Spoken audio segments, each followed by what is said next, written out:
Good evening, my friend. Welcome to WDW Radio Live, the community and the clubhouse, where Wednesday is our favorite night of the week. Why?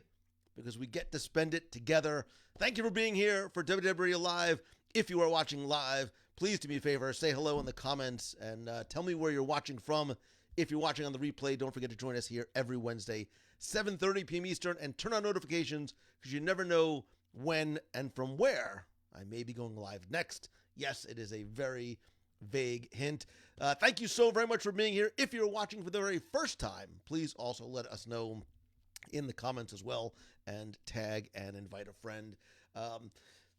Clearly was not ready for showtime tonight. The day got away from me fast. I had some plans to go and broadcast from the parks again today. Didn't actually work out that way, which is why I'm wearing my Big Hero 6 hat. And huge thanks, by the way, once again to Jackson Moore, who I ran into in Epcot, told him how much I loved his hat, and he was so nice. He literally took it off his head and gave it to me. So Jackson, this is for you. Thank you very much, buddy. I appreciate all of you being here. I know for some of you, it was a bit of a stressful day today. We as Disney fans, we get it. We understand why. Because anytime something goes on sale online, there's a little bit of, or a lot of stress involved. Whether you are a Run Disney person, a Shop Disney person, or a D23 Expo is finally back person. Tickets went on sale for D23 members and general public today at 1 p.m. Eastern, and I could hear the collective sighs of frustration and exhaustion when you got in, saw that there was a virtual queue and that there was 9,000 people in front of you. Hopefully you did not click away. That should not have dissuaded you. I logged in exactly at 1 o'clock and 1 second, and there were 9,000 people in front of me, but it's okay. Got tickets for this year's expo. I'd love to know, excuse me, did you get your tickets today? Well, one, are you going? Two, did you get your tickets today? And if this is your first expo, your fifth expo, and I really want to talk a little bit about your why, right? Why do you go to D23 Expo? It really has been, again, every opposite year, an event that I so look forward to attending as a fan and as an enthusiast and somebody who's just looking for any excuse to go out to Disneyland, but also as, I don't even like to use the word exhibitor, as somebody who is fortunate to be on the show floor, to be able to really just see and connect with other Disney fans in real life. I need to put my glasses on for this because I cannot, of course I cannot read without it. By the way, Andrew Ryan watching from Fort Wilderness. It has been way too long since I've been there. I missed the holidays this year, which I was very, very disappointed about. Heather's watching from San Pedro, California. Beth has 32 days till Disneyland. And where is he? Dave Rashoni wants to know, is it cruise time yet? We're at the 16-day window to our Marvel Day at Sea cruise. It's happening. One way or the other, it's happening. And if you're coming on the cruise, just stay home for the next 2 weeks. Lock yourself in your room. Take bubble baths in hand sanitizer so we can all get on this ship safely. And I've been working on some stuff here on my end for a while to make this cruise a little unique, a little special, and of course, a lot of fun. So nothing, David says, nothing stressful with enough tequila. The virtual queue did go fast, but I'm going to have to tell you, Deborah, I actually was impressed at how smoothly it went. I like knowing how many people are in front of me, how much longer I potentially have to wait. And then when it's your time, they say you've got a 10-minute window to go ahead and start taking action and then check out. This way, either people aren't leaving their computers open and sort of holding up the queue and holding up that spot for other people, sort of forcing you to go through, make your transaction and get out. That's how you prevent the site from going down, the checkout system from crashing, and allowing people to be able to be sure that they get their tickets. Some people like Sean said it's sold out. So Mike, it is not sold out. From what I understand, it did not sell out today. Tickets are also going to go on sale again tomorrow at the same time, I believe, 1 p.m. Eastern. From what I do understand, and I don't, anybody can correct me obviously if I'm wrong, the 3-day D23 Gold member tickets I believe, sold out today, but I'm not sure if that's just the allotment for today or sold out for the entire event. We have to find out tomorrow when it does open up. We obviously are going to be back again with a booth on the show floor. Let me just say, reunited, and it feels so good. Oh, wait a second. This isn't supposed to be here. This is supposed to be here. Reunited, and it feels so good with MEI and Mouse Fan Travel. I didn't even see that. I had that the thumbnail up. Mouse Fan Travel, Becky Menken and I, black and white, together again on the show floor. Obviously, I'll be bringing it to you live. If you can't get there, I'll be sharing not just what I can from the panels, but more importantly, where I think the magic really does happen. And as much as we love parks and resorts and Disney Plus and Marvel and Star Wars, I think the magic happens on the show floor for the things that aren't on the schedule and the things that aren't scripted, and just like-minded fans and community and family getting together to enjoy it together. And I love the fact that the community is such an important part. I think it's a huge element of the expo, whether you are an attendee, a cosplayer, an exhibitor, whatever it might be. I think all those things really help to bring it in together. We are already talking about possibly doing a WDW radio event before or after D23 Expo, so stay tuned.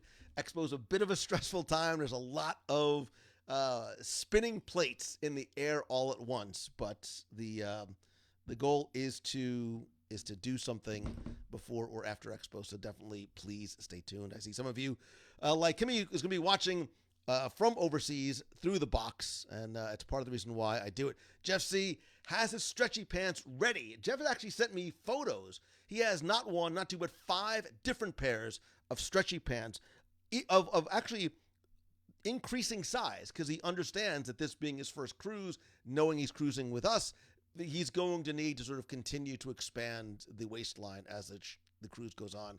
Get ready. Cabanas, we're coming for you. Late night chicken tenders, we're coming for you. Paulo, God, I can't wait. I'm literally going to barricade myself in this room and just mist myself with hand sanitizer for the next 16 days. Like, I'm not kidding. Like, I'm really, like, I don't even want to leave the house. I'm so skittish about not getting onto the ship. So Holly Robinson got her tickets today. Cannot wait for her first expo. Oh, so Becky said today was for Visa people. Today was for the Visa people. Oh, I thought anybody. I thought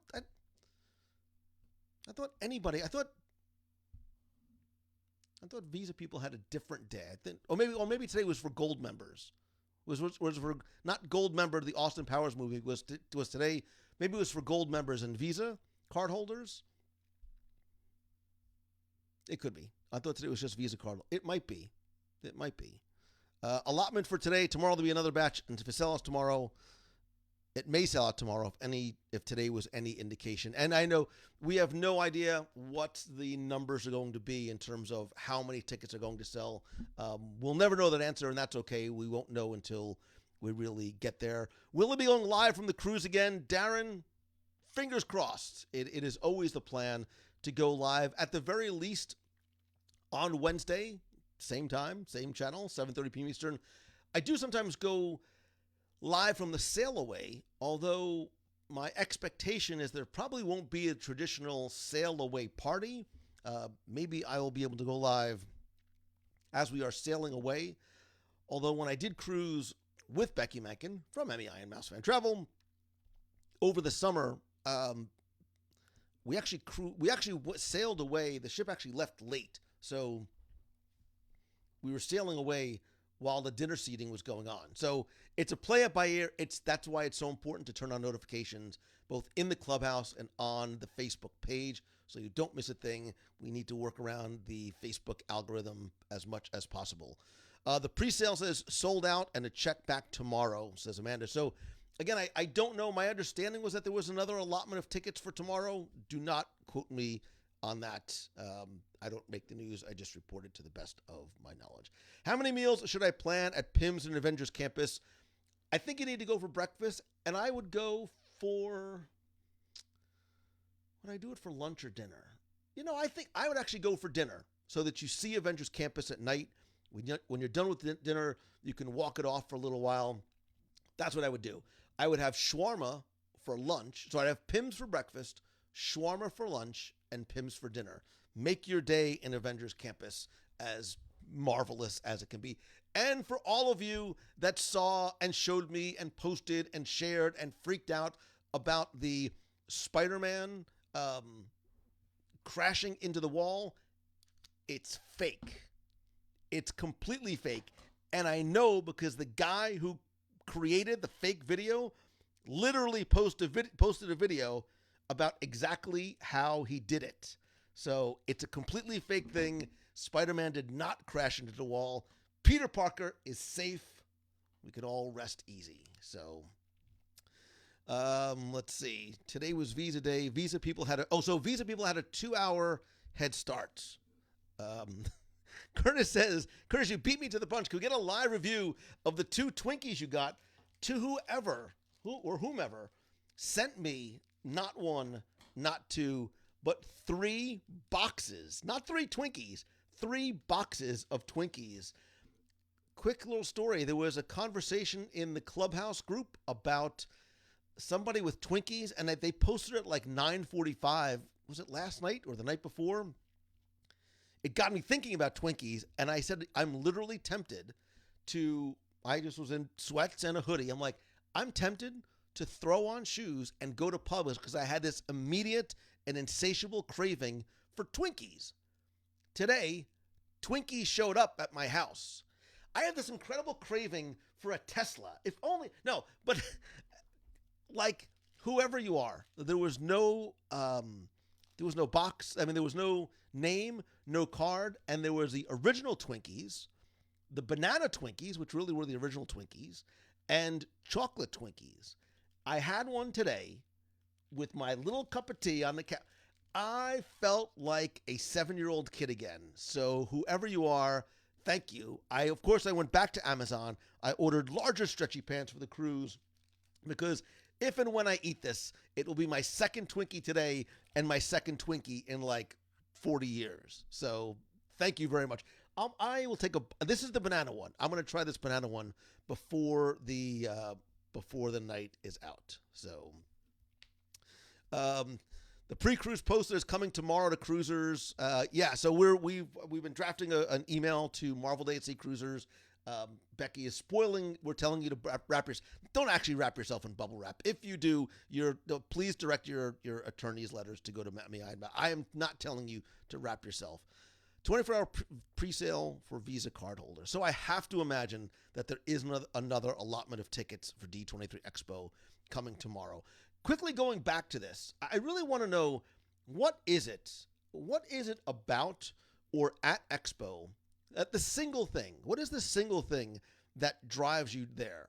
Not literally drives you. What is the thing? What is your motivation?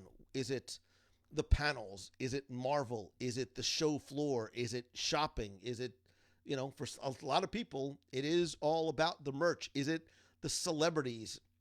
Is it the exhibitors? Both the Disney brands as well as those of us in the Emporium. I'd love to know your why. What is your why for why you go to the? Why is Becky sending me? Whenever Becky sends me a text I get very nervous. I get exceptionally nervous. Oh, wait. Is that what it is? Really? I'm not sure what that means. What it means. Paul Clark hosts a snow. I got a lot of I like ring dings. I like ding dongs. I like devil dogs. I like yodels. There's no right or wrong answer. Hostess, we love you so. Jamie Hecker says D23 Expo is all about the overwhelming sense of community.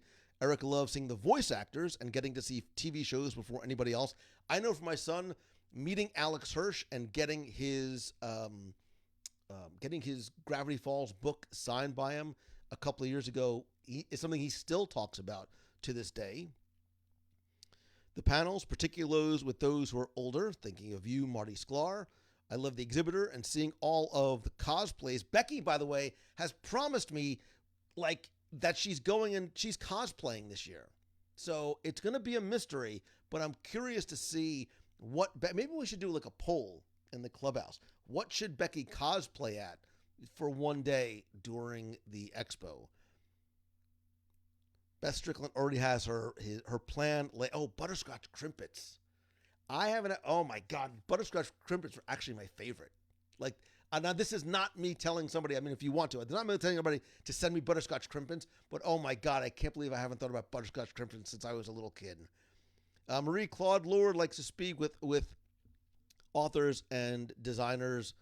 Deborah Mickens loved the Disney Plus panel. Because especially having had Destination D where there were, and I don't necessarily expect anymore that Destination D is going to be the place for announcements. I think everything is being really saved. The announcements and the ones that again, it's the ones that we predict are coming. Imagination, I'm absolutely looking at you. And if you don't believe, I've been saying it for years.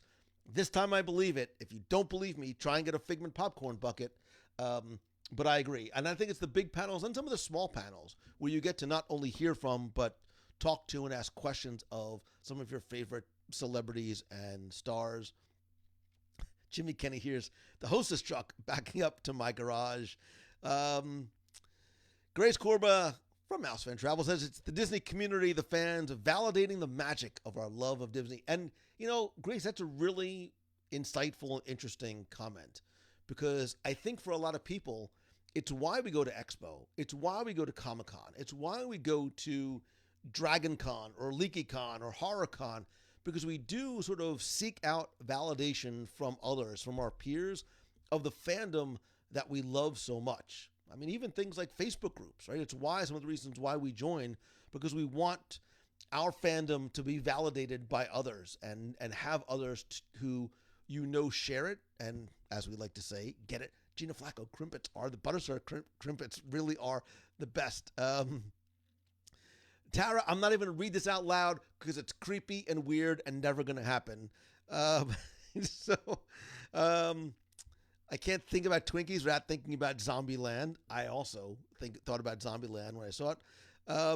I love butterscotch crimpets. I used to peel the icing off and roll it into a ball, and then you threw away the rest of the crimpet quite often because we were kids and all we cared about was the sweet and tasty sugar. Now, tonight, because I'm actually wearing something similar to clothes, there's a chance I go to Publix and try to find butterscotch crimpets.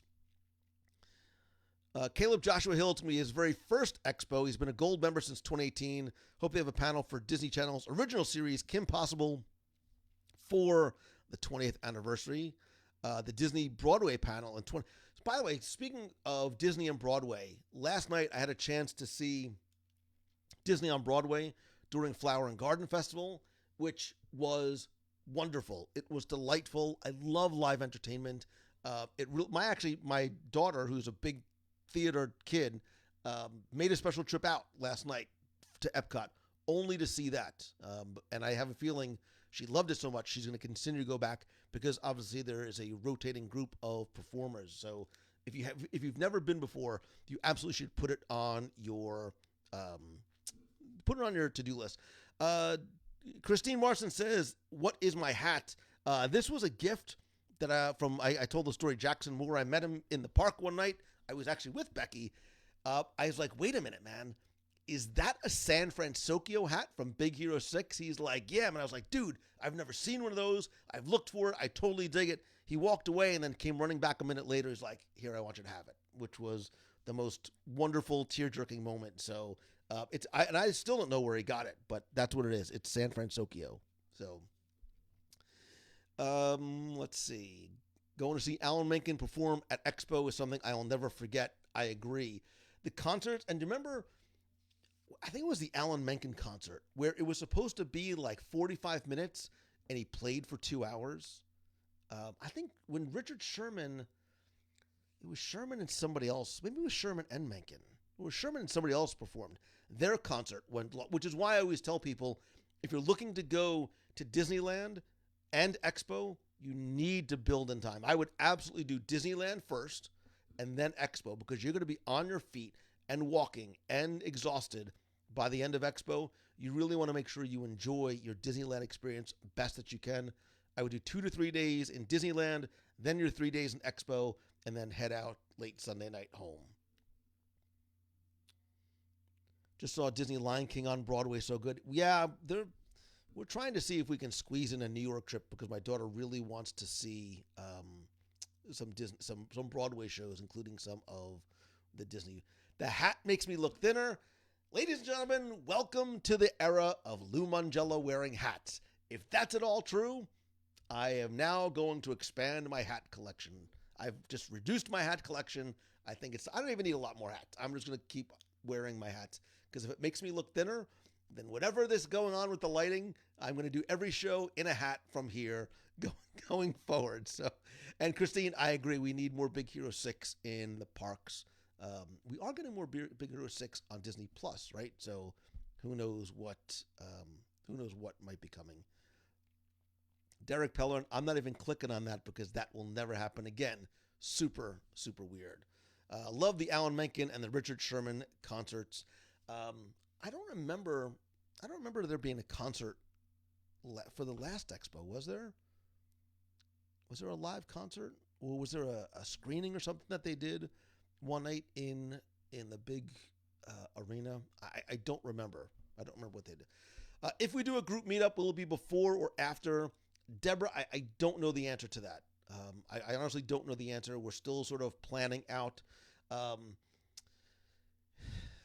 There's pros and cons to both, right? So Expo takes place on Friday, Saturday, and Sunday. So no matter what, if we do a WDW some sort of meetup in the parks, it would be during the week. However, there's going to be the WDW Radio Mouse Fan Travel booth right on the main drag of the show floor. So we will definitely do like a clubhouse meetup at the booth during Expo. So stay tuned. As we start to get closer, we'll have more information when I figure out what. Did Sherman play at the last Expo? I don't remember. I thought Sherman played. I thought he played a number of years ago before that. So, but yeah, as we get closer to Expo, September 9th, 10th, and 11th this year, we'll certainly have more information and updates. And definitely come by the booth because nobody has more fun than us. And we'll be live if you can't make it there. So, Derek, you know what? Excuse me. During all the time that Baymax was there, I never was able to get a photo with him. Because why? We always think that there's going to be enough time. And if COVID taught us anything, you never know when it could all just end. So if you think you have enough time to do the thing, go to the place, introduce yourself to that guy or girl, try something new, do it now because you never know. So, Hunter, I will absolutely look. I'm going to screenshot your message so I make sure that I go and I'll actually take a picture of it. So if I miss something, I am a little behind on messages and stuff, but I will definitely go and check it out for you. So we have plenty of time. Becky says things that make my blood pressure go up. Becky says that all the time. I'm like, Becky, we don't have plenty of time. I don't know why you keep repeating that statement. But speaking of time, now is the time. Now is the best time to reach out to your Mouse Fan travel agent. Come out to Walt Disney World and Festival of the Arts, which opened up on Friday. I had a chance yesterday to spend a little bit of time walking through, sampling some of the new and I think yesterday I only sampled some of the new items. A couple of hits, a couple of misses, a couple of surprises. I will do another walkabout show where I think I'm starting to finally, after 17 years of podcasting, get the hang of how to do we'll probably sort of limit it to the 10 things, the 10 booths, the 10 places you need to go during Festival of the Arts.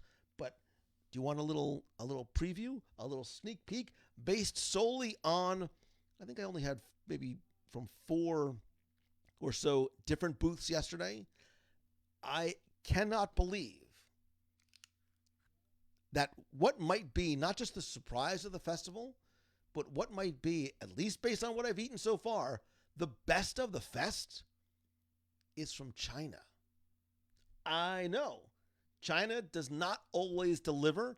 It's sometimes very hit or miss from festival to festival, but China has not only these incredible shumai, sort of small dumplings, beautifully presented. If you go to my Instagram stories from yesterday, I did a quick video and a photo, but the bao bun with the only way I can describe it, and if you get it, you get it, is think of the best Chinese spare ribs from that little hole-in-the-wall Chinese restaurant in Fanwood, New Jersey.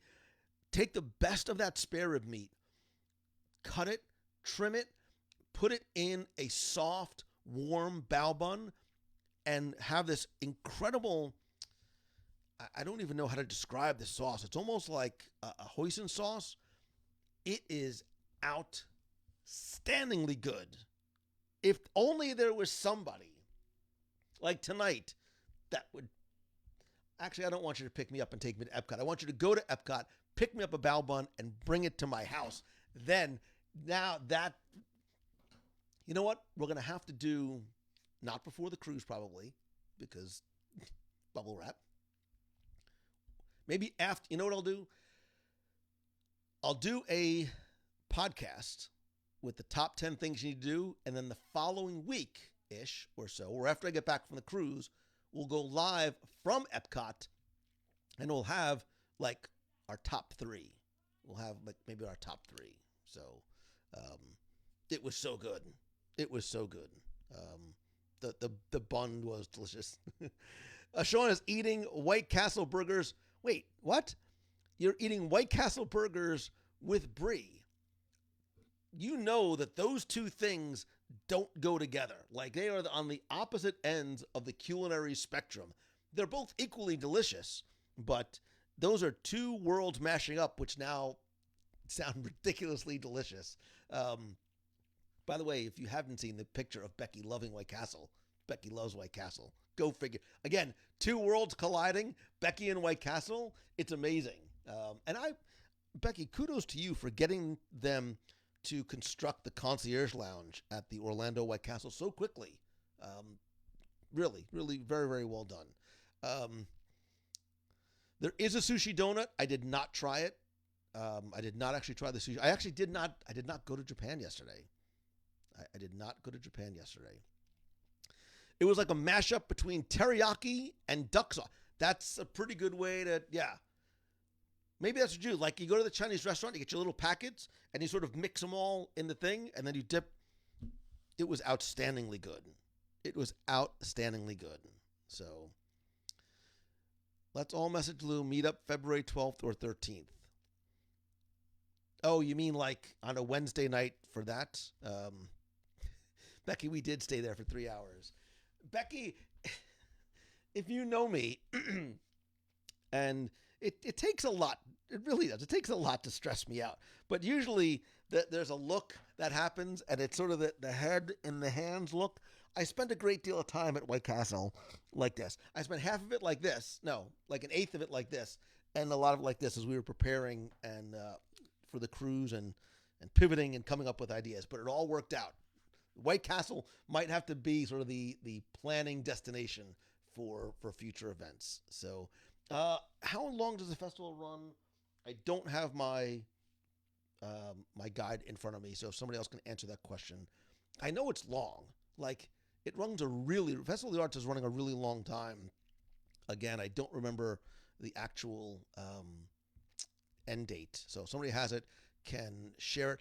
And I also, February 21st, says Debbie Anderson. So I have to acknowledge / admit, and I think I said it when it happened, when HarmoniUS came out, I was not wowed. I did not love it. I didn't necessarily feel like this was something that I needed to go back to the parks to see over and over again. There were a lot of things I felt were disharmonious about it. However, I've seen it in bits and pieces and its entirety a couple of times since. And last night, I was able to see it from World Showcase Plaza, which admittedly, there is that sort of relatively small window, which is not always open, where you really need to be to have the overall best HarmoniUS experience.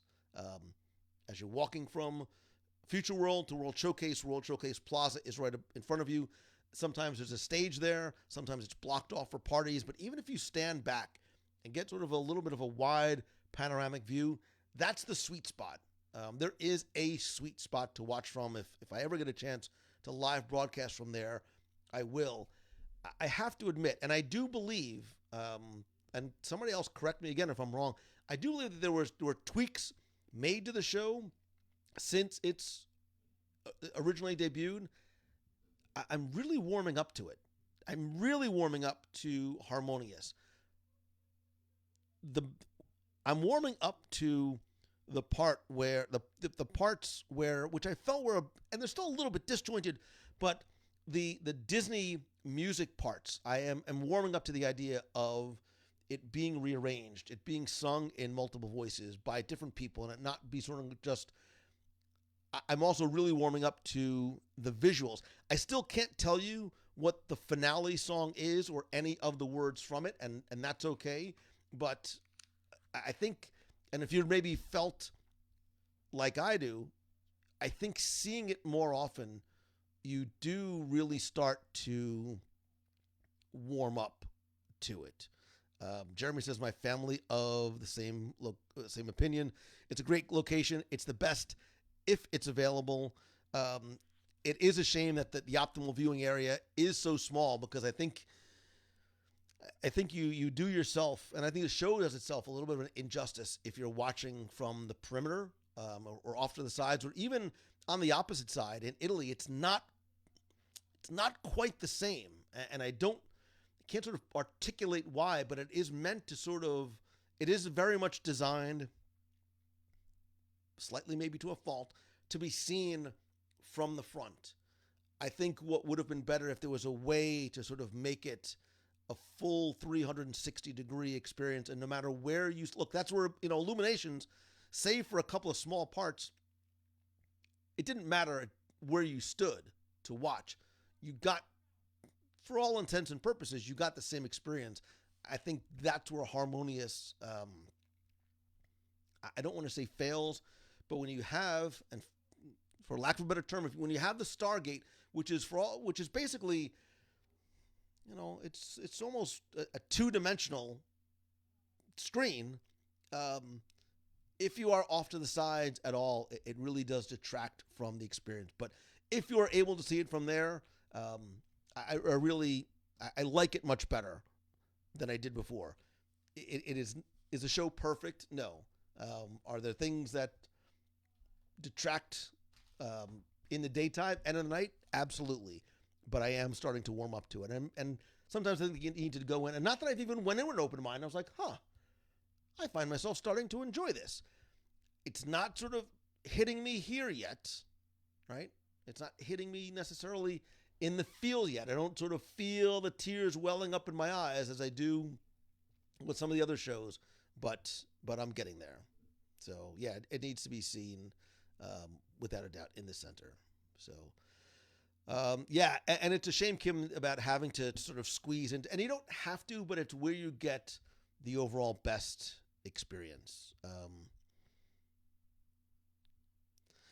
And unfortunately, I wanted to see Rainbow Connection last night, but what I have come to learn, and I'm not sure I understand the reasoning, is that the Rainbow Connection Beacon of Magic show, which is very, very short, does not take place after HarmoniUS. I'm assuming the logic is that they want, after HarmoniUS, they want the crowds to dump out. They don't want everybody sort of congregating in the entrance plaza, which makes sense on a lot of practical reasons, but it's a shame, because I think the Beacon of Magic show, and I've said it before, I will say it again, is the best thing that we got as part of the 50th. And I will punctuate it right there. So,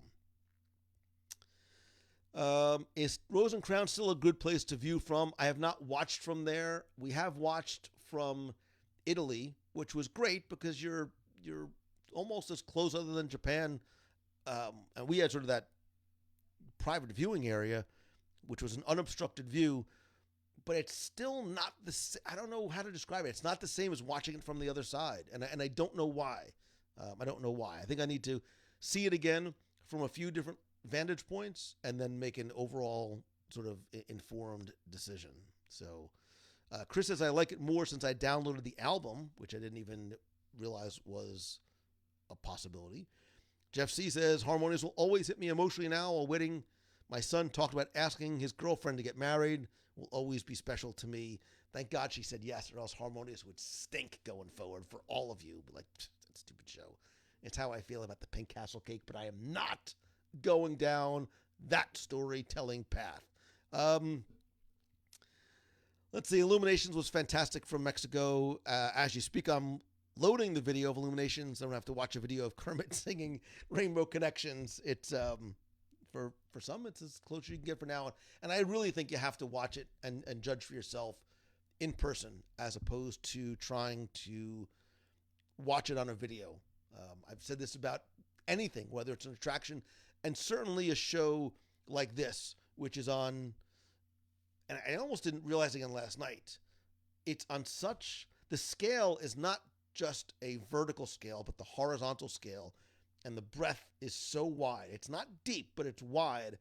You do need to watch it with your own eyes in person because no video, live or otherwise, is going to be able to capture that. You don't get the grandness of the Stargate from anywhere else. It's too far away from the other side of Laguna. Maybe that was it. Maybe that's what it was that you miss in Italy because of where, and I know we keep calling it the Stargate, and Disney probably, that's not what it's called, I understand, but that's sort of, that's how we refer to it. The Stargate, the taco, and the tacos and the octopus arms. Right, everybody sort of just loves how we call it the Stargate. So, Amy, by the way, hello from Virginia Beach. Do not watch HarmoniUS or Enchantment on video. But I really did, I really have come to continue to enjoy and appreciate Festival of the Arts and the celebration of not just the culinary arts, which are my favorite, the performing arts with the shows on Broadway and some of the other performers, but the visual arts as well too. And what I noticed walking around yesterday was it seemed like there were a lot of new artists, a lot of new styles of art, both flat canvas as well as dimensional art and sculpture work. There are some beautiful pieces, which I couldn't even imagine what they cost. The walkway by the donut box and test track, there were some dimensional pieces for 20,000 Leagues Under the Sea that were really stuff that I've never seen before, artists I've never seen before, and a lot of different styles I've never seen before. And I have been trying desperately, somewhat unsuccessfully, to minimize and simplify, although I like, having stuff to look at in the background and things that mean stuff to me. I was like, I'm not even going to think, there's no way I'm going to buy anything. There was a very cool Spider-Man Sinister Six piece where the Amazing Spider-Man was written in English and it was written in Japanese. And it's two of my worlds coming together as one. And I just had to force myself to walk away. Put down the Twinkie Mangello, just get away. You're running out of, although it would look really nice right there. There's actually this nice little vertical slot right there and up. No, not doing it. And it got me to thinking, because I know a number of people that picked up some new pieces. I saw some friends last night that had picked up a few gorgeous, gorgeous pieces, a Marvel piece and a Tangled piece. I know somebody who literally flew in to Festival of the Arts for one day to get a very specific, very personal and meaningful piece. And it got me to thinking about collecting and what people collect. And I heard a lot of people talking about adding this to their collection, adding this piece of art to their collection. What do you collect? And I think we've talked about this a little bit before, and I'm going to post this question again in the clubhouse. But I want to know, and it doesn't have to be even Disney related, what is it that you consider yourself a collector of? And look, you could be like Peter Parker in it. It could be little spoons from Europe. It could be teacups. It could be coffee mugs. Tervis tumblers, race medals, artwork, comic books, Battlestar Galactica figures and little ships. Not saying that that's what those are over there in a complete collection of Battlestar Galactica little figures. But what are some of the things that you collect? Lego, Derek, is one that really I know a lot of people are huge fans of. My son is a big Lego collector. Kim Hazard collects books, which I love. Jeff C. collects calories, part of the reason why we're friends. Dust Bunnies, Star Wars, nothing but Star Wars. Hand-printed wine and martini glasses. Oh, Lolita hand-painted wine and martini glasses, all of the mini ears. Jeremy is an avid video game collector. I have Disney art as well. I still have my Atari 2600 and all the games, some in television games, and somewhere in my Spider-Man box, I have like the original Atari 2600, and there's one other version of like a super old, like one of the first Spider-Man video games. Because, Jim says my daughter got me some Spidey art at the festival. I'm expecting a picture posted in the clubhouse by the time this show is over. Pez dispensers, Jason or Sarah. Wait, I'm going to post in the clubhouse to show. I wanted you to share, you, not just you, Jason, but all of you, to share your collection. Right, share a photo of whatever your. Somebody, I have to write this down. Wait, I want to see. Share. Wow, you have really good handwriting, Lou. I want to see what your. I would love you to see your collection, Jason, and what your favorite, most valuable, most important, most meaningful Pez is, wine glass is, Lego is, whatever. Melanie Jones, you know my love of the Oscar Goldman memory. My Oscar Goldman action figure, Disney ornaments, Gamora Wishable. Wow, that's incredibly. Isn't there like only one Gamora Wishable? Disney pin collection, Disney Starbucks You Are Here mugs, of which I understand there are like 14 million. Do you really collect little spoons like a grandmother? Because if so, I need to see photos of that collection. Paulette Gordon Donato says, candles. I wonder why. It's the collection that will always keep dwindling because they're consumable, and the more you keep burning, the more you keep buying, which I'm sure makes your daughter incredibly happy. It's whatever. I used to collect Disney shot glasses, toothpick holders. Then it was Disney art, and it catches my eye. My daughter's never gone on a Disney trip without a new piece of art. I collect credit card debt, Christmas ornaments of places we travel, Jiminy Cricket, Disney pins, starting Funko, Matt Loungefly black backpacks. Again, I was never a Funko person, but wait a minute, let me see if I can do this here. I was never a Funko guy. My son is a Funko collector, but I have amassed a collection of Spidey Funko. So now my room basically has 3 different Funko areas to it, which, again, coming from a non-collector. So there's the Spider-Man section there, which is now sort of bleeding down here because I'm running out of space. Up there is the pop culture collection, Battlestar Galactica, Seinfeld, Willy Wonka, Caddyshack, Sigmund and the Sea Monsters, H.R. Pufnstuf, The Godfather, Beetlejuice, Grease, Flash Gordon, what else? It, and then up here are the Disney ones.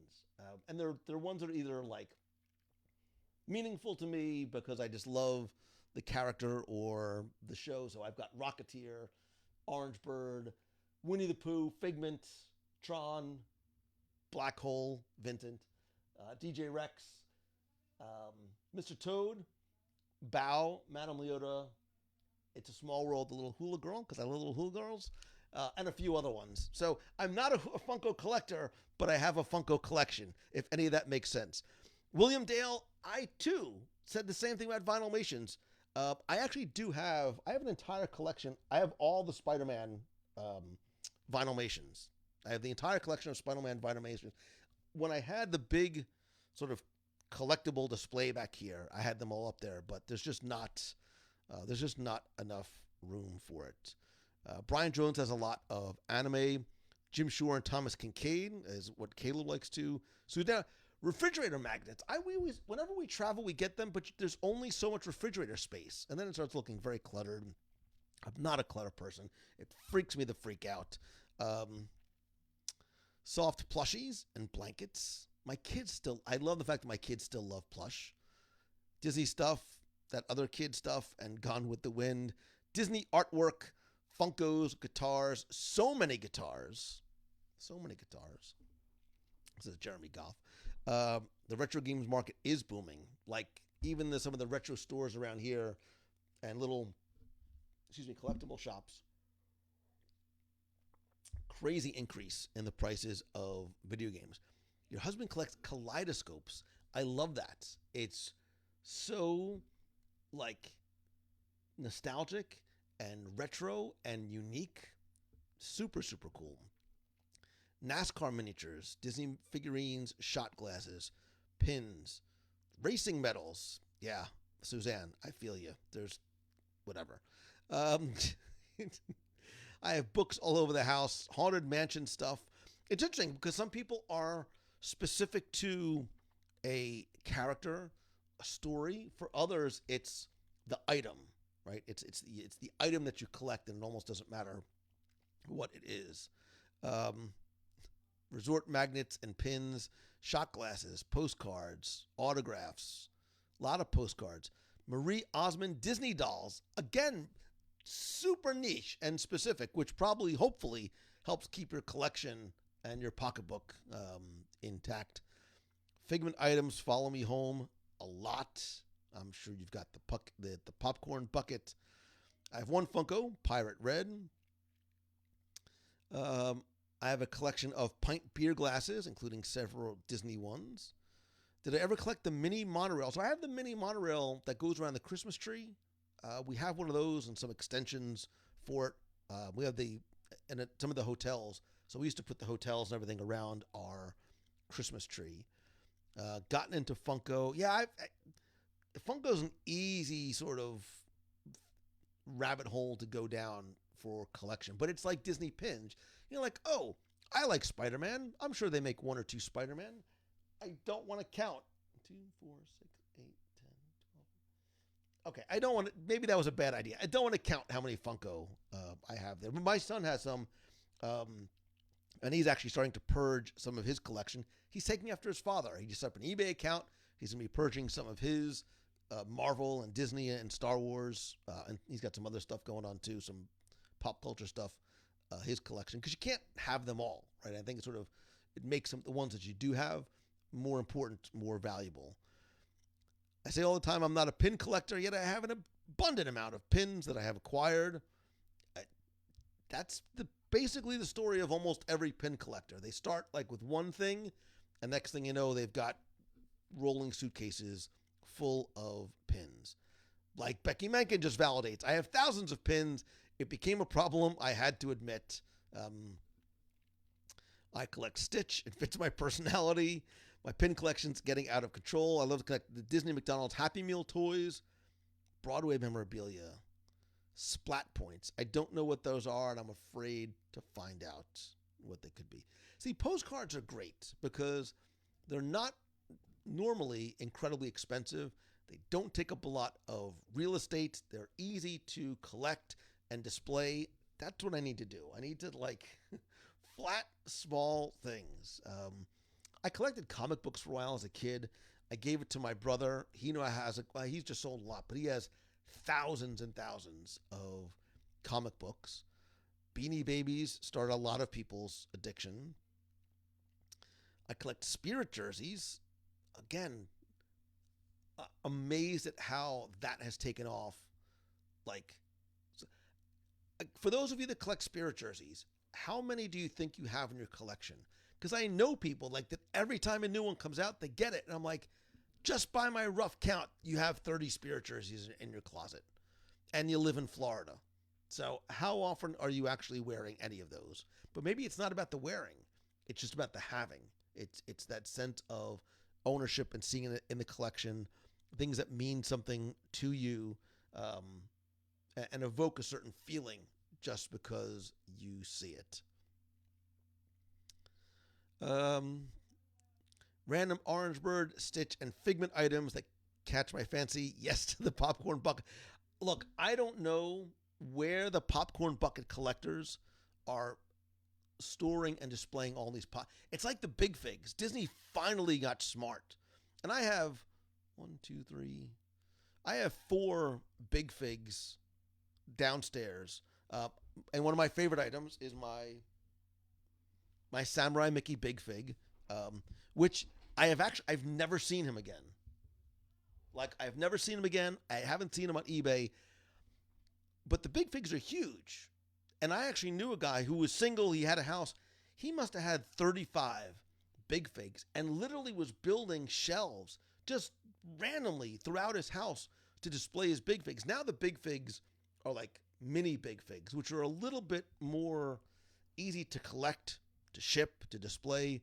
But if you're a big fig collector, I would love to see your big fig collector. I have Jiminy Cricket,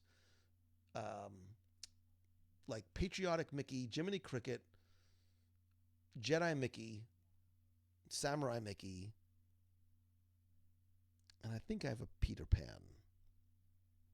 I think. I got rid of some of them too. So, Vinylmation was awesome. Same thing, because Vinylmations were small. They were easy to display. They were fun to trade. It's one of those things that died out for some people too quickly, some people not quickly enough. Man has at least 25, but you live in Chicago, you work from home, so I understand how you can justify it. I have 4 or 5 Spirit jerseys. Caleb has 10 Spirit jerseys. Teresa says anything with Boba Fett. We'll get to Boba Fett in our spoiler support group. I posted a little, I watched it today because it's my job, and I was really curious. I won't spoil anything here, but I made a couple of comments, non-spoilery comments, but comments nonetheless about this week's Book of Boba Fett. And on our WDW Radio Nation call next week, we will certainly talk about Boba Fett as well. Also, very quick aside. No, well, I'll get to that. I'll get to that. We'll get to the Marvel. There's one other Disney Plus thing I want to talk about before we end tonight. So, my Disney room was full of very old stuff. Kelly Lawrence, I need to see photos. Like, that excites me and intrigues me oh so very much. Ashley loved Pogs. Vinylmation greater than Funko Pops. The Vinylmation Funko Pop debate and battle begins. Both of them, William, when they first came out, I'm like, these are ridiculous. They're funny looking. I don't like them. And now I've got 100 of them. The exact same thing happened to me. And I like the vinyls too because they were small, they were collectible, they were tradable, they were easily giftable. I think that's what the Funkos are now. But again, there are extremes in collecting, and there are, the Funko, when there's a release or a chase or a limited edition or a variant or all the other things, holy smokes. I have spent a lot of time, especially like with my son, like going to Target, going to Hot Topic, going to stores I would never walk into otherwise, just to try and find the flocked variant, glow in the dark, whatever Funko Pop. So, but I have a couple of favorites too. Like I do like my Spidey collection of Funko Pop. I'm not gonna. Okay, maybe a box came in yesterday with a new Funko Pop. It's a Spider-Man Funko, but it's an important one, so it's okay. The first step is admitting that we have a problem. So. Tara says, does anyone else get a jewelry item each trip? I find myself getting an Alex and Ani bracelet each trip, something relevant to that trip. Alex and Ani, Pandora are I think they're great things to collect. I think they were and are a gift to people like me that sometimes have a tough time figuring out what kind of gift to give. You're like, ooh, she's a Pandora collector? Got it. You're getting Pandora for the next 17 holidays. And then it's like, oh, you bought me that one already. Oh, well, it happens. I'm not saying it happened to me, but it happened to me 3 times. Whatever. Yeah, and I'm not going to spoil Boba Fett. I promise I will not spoil anything Boba Fett related. Box Lunch has a lot of good Funkos too. Box Lunch always has a lot of special Funkos. Disney every so often will get limited ones. That's how I was able to get the Madame Leota glow in the dark. I also have a flocked, like, sparkly Figment. I have 2 different Figment ones. Orange Bird, the Rocketeer one I like. And just Tron and Black Hole because, again, they sort of... And I was thinking about this the other day as I was playing with my Battlestar Galactica. As I was dusting my Battlestar Galactica collectibles, why do we do it? Right? Why do we collect stuff? And I've honestly tried to get away from collecting things because it's just stuff and it doesn't mean anything. And then, not to sound morbid, but, like when my mom passed, I'm like, it's just stuff. And now I'm like burdened with getting rid of all this stuff and the emotional sort of conflict of, well, it was my mom's and she collected it and I should keep it too. And I should keep it in my garage for the next 10 years. This way, when I die, my kids have to figure out what to do with it. But why do we collect stuff? And I think it's a cyclical thing sometimes. We collect stuff and then we get rid of stuff and we want to just collect experiences and memories, which I think are the most important things, and photos, which are now so much easier to store because we can have 30,000 of them within arm's reach. But what is it, right? What is it about collecting? Is it the sense of nostalgia? I look up and I see H.R. Puffin stuff and Stigman and the Sea Monsters, and I remember, Witchy Poo and Saturday morning cartoons and cereal in front of the TV and playing in television. And maybe it's just because of, my advanced age or this cycle of life that I'm going through. But I'm in this very, very sentimental, nostalgic mood. And not only am I looking to find things that I had forgotten about, especially from my childhood. Somebody asked me a question on Instagram yesterday, and she said, which decade do you love more? Is it the 70s or the 80s? Because I'm sort of a child of the 80s, right? It's no secret that I was born in 68, so I was sort of a teenager, young adult in the 80s. It was sort of my, but there's something about the 70s for me when I was a kid and the things that I would do and the places I would go and the things that I would play with. And those are the memories that I'm finding that are hitting far more at home. And the memories I'm finding that I'm seeking out and craving when I have a little bit of time on my phone.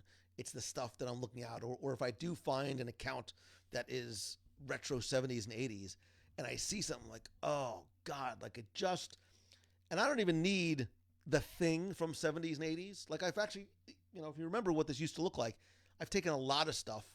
I did a rough calculation, and in the time of what I will now call the Great Purge of 2019, 2021, I did 10 items on eBay a week, and I did it for probably 75 weeks, somewhere in that range. That's a lot of stuff. That's a lot of little stuff that I had that I parted with. And I'm okay with that. Like I'm okay with letting those things go. But it's interesting sort of how I'm finding that I'm thinking back to those days and here's a perfect, I'm literally holding an oh so very delicious example, which 40 years from now will look exactly the way it does right now, but it doesn't matter because it's so good. And that's why I've been thinking sort of about collectibles and collecting and what we collect and why we collect. And sometimes the memories are, tougher to to hold on to and to collect. But these things are wonderful reminders of those. And I think that's why we do it. The Spider-Man stuff that I have reminds me of not just the character, but my memories of it as a kid. My Battlestar Galactica ships from 1978 remind me of what that show meant to me and watching it with my dad and just and watching it over and over again. And the things that have remained here and here all have some sort of meaning to me one way or another. And I guess that's what it is. We see these things and it conjures up a memory and it puts a smile on our face. Kelly Lawrence, I love the fact that you like Black Hole because I think you and I are the only ones that did. So Um, Jennifer doesn't collect anything really specific. She just collects everything, just collects everything at all and just puts it all. And I think you have to sort of pigeonhole yourself as I am a collector of X. I think to say I am a collector of the things that make me happy. I'm a collector of the things that bring out this wonderful sense of nostalgia. I'm a collector of things that, sometimes we've all done it. Like a little bit of retail therapy. You're having a bad day. You're having a crummy week. What do? You go out to the store and buy yourself something. You hop on eBay. You go on Amazon, and you need that like quick fix of things.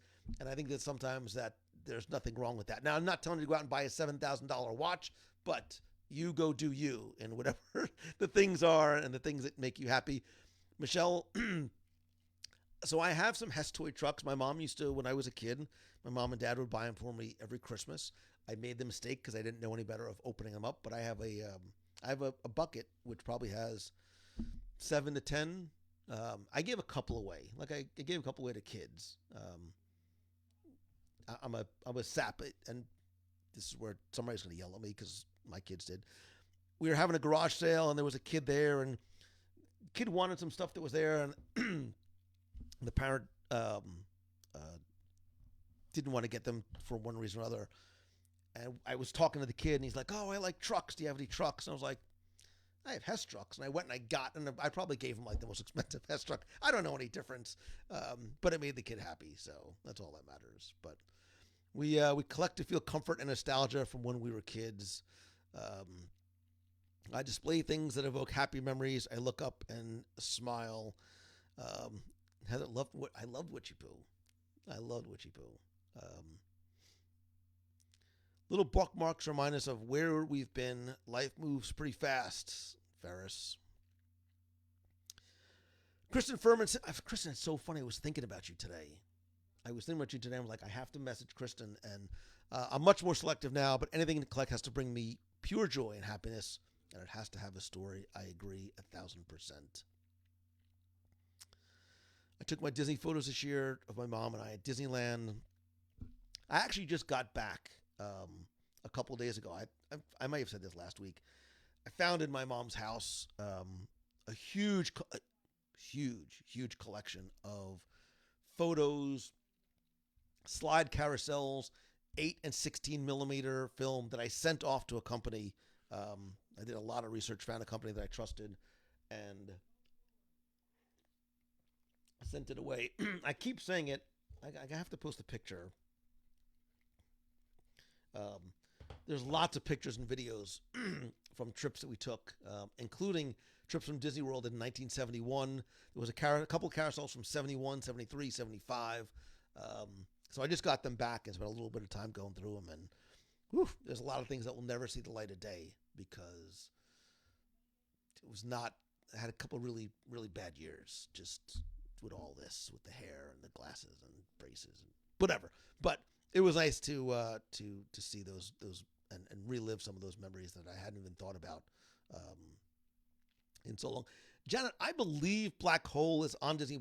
I believe Black Hole was actually one of our Disney Plus picks of the week a number of months ago. So go check it out. Just enjoy the ride and then try and figure out what the ending means. I will leave you with that, and you take that from however you might like it. So I love the toys from Black Hole growing up. It's me too. I watched the movie last year. Me too. The toys are great. I have it's not an original Vincent. I wish had still had a little original Vincent from when I was a kid. See, I have a replica that I had on display that I put away. But if you remember, when the toys collectibles from Black Hole came out, none of the action figures had weapons. So even some of the action figures, Reinhardt's ship, I don't want to spoil anything, there was a number, he had sort of his crew on the ship, all of which had these super cool, like, dual blaster gun things. But none of the toys came with guns. Disney wouldn't allow any of the figures to have guns. And this is, again, going back to 1979. So, Brian Jones, you still have your black hole action figures. I would love to see pictures of those. I have my, oh no, well, I just forgot. They're in storage. I have Tron. I actually found, I think it's a nearly complete set of Battlestar Galactica action figures on their cards, mint condition, unpunched, in collective, hermetically sealed things. Same thing with a lot of Star Wars action figures too. And I decided I'm not going to sell those on eBay. I will leave those for my kids to do with whatever they want. You sell those when I die, and I will haunt you like there's nobody's business. I need the name. Jim, what company do you need the name of? What company are you looking for? Yvette Mimu from Black Hole died today? I didn't know that. I love the robot android designs. Some of my favorites. It was, for as flawed as the story might be, and the storytelling might be in certain areas, I dug some of the characters too. It had Ernest Borgnine in it, among others. So, should I check it out? Is it on Disney Plus? If I have to make this a Disney Plus pick of the week again, I'll do it, because although I know Becky wants to haunt me because of the fact that I made her watch it. So, I don't think I've ever seen The Black Hole. Jeremy says, is it on Disney Plus and should you watch it? Some would say yes. I'm not one of them. I think it is something that is good to say that you watched, right? Not every movie is amazing, but I think it's sometimes important that we watch it. My childhood felt cheated because I never saw The Black Hole. Brian Dennis says, please don't. Come on, it's good stuff. I remember staring for hours at the Black Hole storybook. You see, if you know, you know. And maybe it honestly might just be a generational thing, because when Black Hole came out, I was about 11.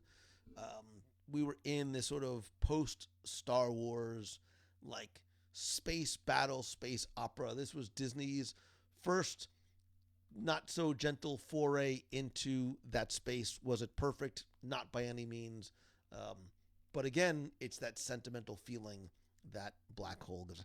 And the John Barry soundtrack, Brian Jones, you beat me to it. The soundtrack for Black Hole is fantastic. Sue Passauer, you have an old model of if you still have that, I would love for you to share a picture. I'm going to make a post tonight or tomorrow. Maybe I'll do it right after the show tonight, to share photos of your collection. And I won't even sort of specify it as Disney. Jeremy Goff. So it was only 90 minutes because it felt like it was 5 hours long. You need to go in with the right frame of mind. Is it Avengers Endgame? No. Is it something fun to watch? Absolutely. Black Hole shows why Disney had to buy Star Wars in order to enter the great beyond. I cannot necessarily contradict that statement. But speaking of stuff that Disney bought leading to amazing things, again, I mentioned, make sure you check out Book of Boba Fett today. I have not sort of loved the first 3 episodes. I'm buying into it. This one had its moments, good and otherwise. Stay till the very end. There's one little, and I posted a picture in the spoiler support group that when you get there, you'll understand what that photo, which seems to make no sense whatsoever, means. More importantly, on Monday night during what was actually a great Monday night playoff game, Disney premiered the Moon Knight trailer. And if you haven't seen it yet, go check it out. Oscar Isaac as Moon Knight seems like perfect casting. It is incredibly interesting, wonderfully creepy, and very, very, very intriguing. Excuse me. I remember, and I think he talked about it on the show, maybe it was afterwards. I interviewed Brian Crosby, who's with Marvel Themed Entertainment. If somebody can find the number of that show and link it in the comments, I'd appreciate the interview with Brian Crosby from Marvel. We were talking about the Marvel content that was coming, and again, it might have been after we stopped recording, because Brian, my son, and I sat on a Marvel Day at Sea cruise in the Promenade Lounge for probably 5 hours, just nerding out it was like 2 o'clock in the morning, and you'll hear that it was that late at night if you go back and listen to the show. And if you find that show number, please do me a favor, repost that show for me in the clubhouse. Go take a listen. Brian's a fascinating guy. I love him to death. But we talked about, I said, is there something that you wish that you would love to see Disney do and put on screen? And without hesitation, he said Moon Knight. And I said, really? I said, I've heard the name, but I'm not overly familiar with the character. And as he described it to me, I instantly became intrigued. And if you remember the show from last week, where I talked about my somewhat unhealthy obsession with ancient Egypt, we'll leave the alien part out of it, the Egyptian connection to Moon Knight is sort of like, again, we're talking about some of those perfect marriages. It's that perfect marriage of very intriguing, very different Marvel anti-superhero and ancient Egypt in the show that's coming to Disney Plus. And it's really interesting too, like the timing of when it's going to end, because that's going to end. Obi-Wan Kenobi is going to, it's going to end. I think that ends May 4th. Obi-Wan Kenobi is May 6th. And then Multiverse of Madness is I think that's May 6th. Like, they all sort of end and start around the same time. I actually went out literally when the Moon Knight trailer premiered. I'm not kidding. I went right online and I bought the Moon Knight trade paperback, because I want to read the whole set of stories. And Moon Knight's been a character that's had its original run, sort of had a second run and appeared in some other comics as well. But if you have Marvel Unlimited, you can read it there, or if you want it, you can get like trade paperbacks and read it. But Marvel Unlimited, and my problem is time.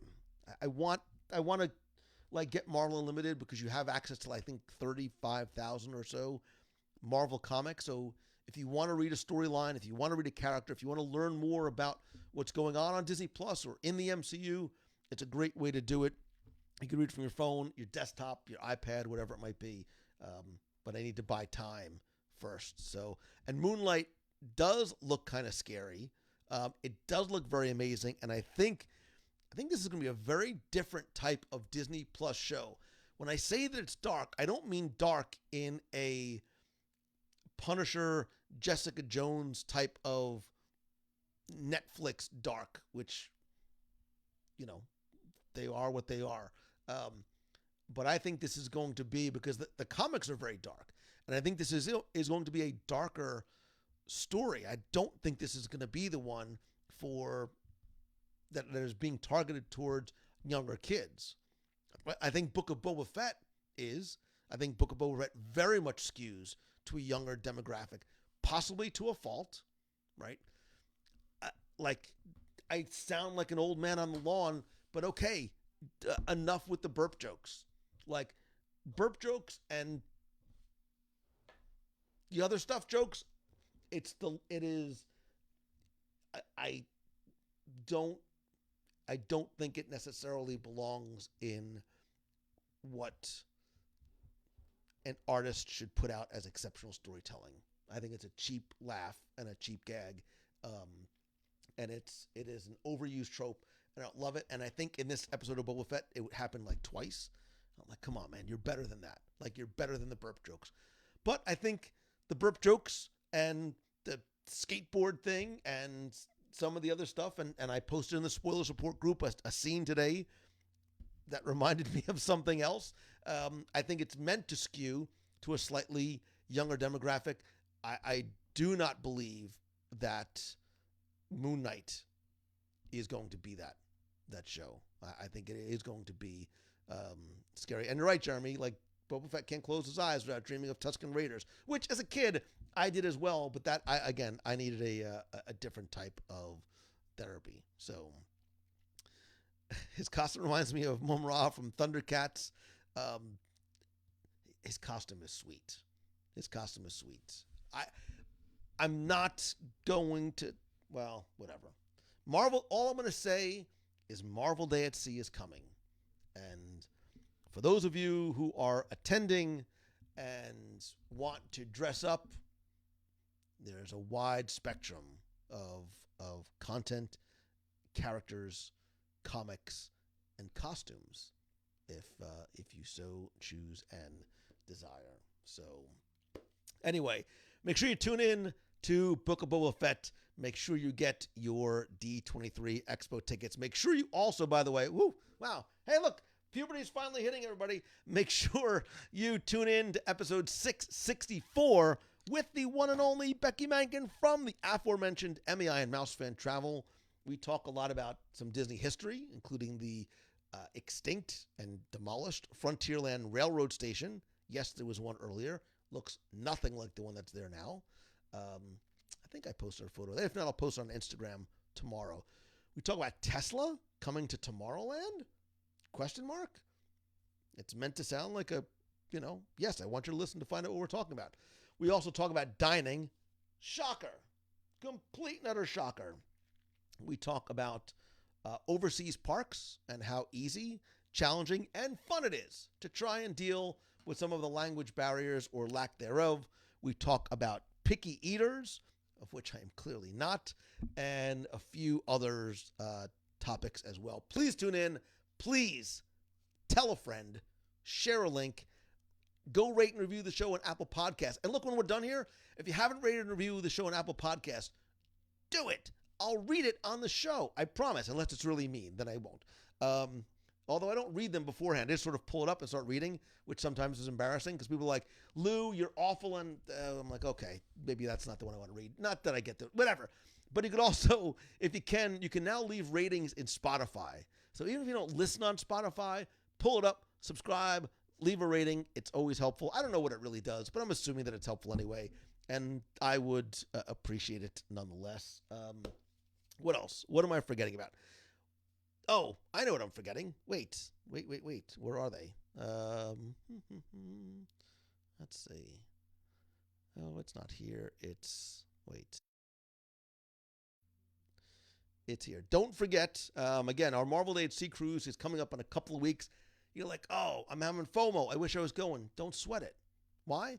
Because you can come on our cruise on the Disney Wish, an inaugural. So, cool merch. 4-night cruise on the Disney Wish. You can't make it in June? No sweat. We're doing it again. Oh, this is the wrong one. It doesn't matter because everything's right except one little typo. December 5th, a very merry time cruise on a Disney Wish. You can't make that? No sweat. You want to know why?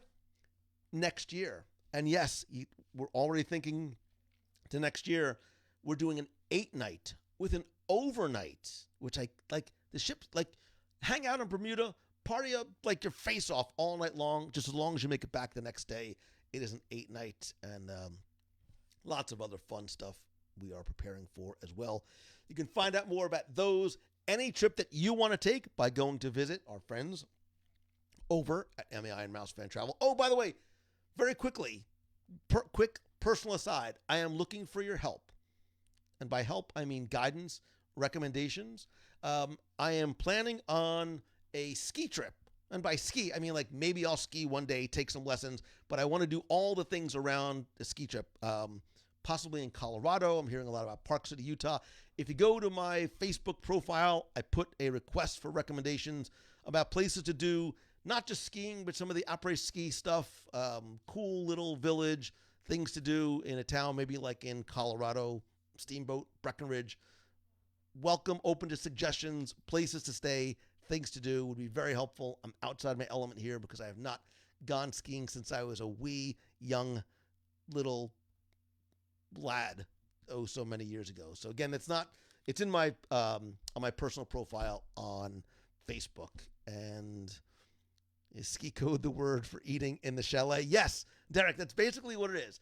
I want to go. I'll don skis one day. I'll fall down. My family will laugh at me, take embarrassing photos, and then I will eat all my sorrows off in front of a fire, doing something fun and cozy like that. So, yeah, any help that you might have would be greatly appreciated.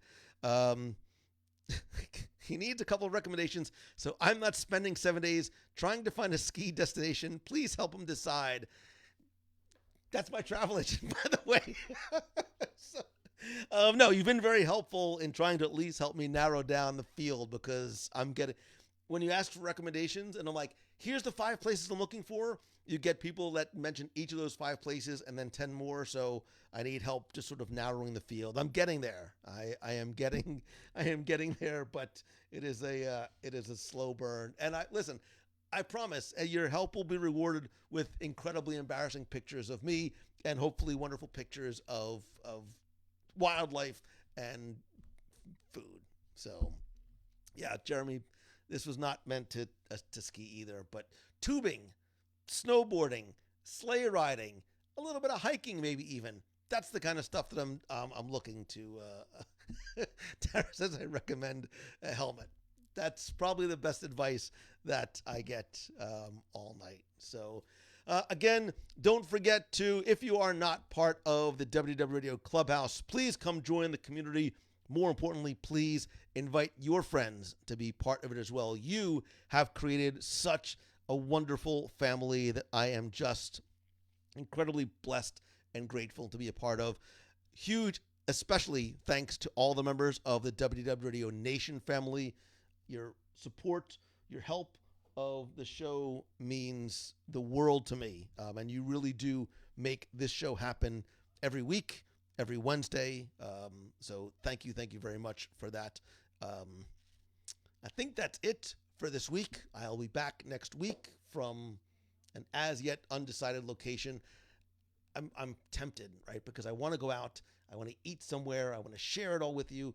But I also, now this is Becky going to text me like, you're not going anywhere. You need to stay inside and away from people so you don't get sick before the cruise.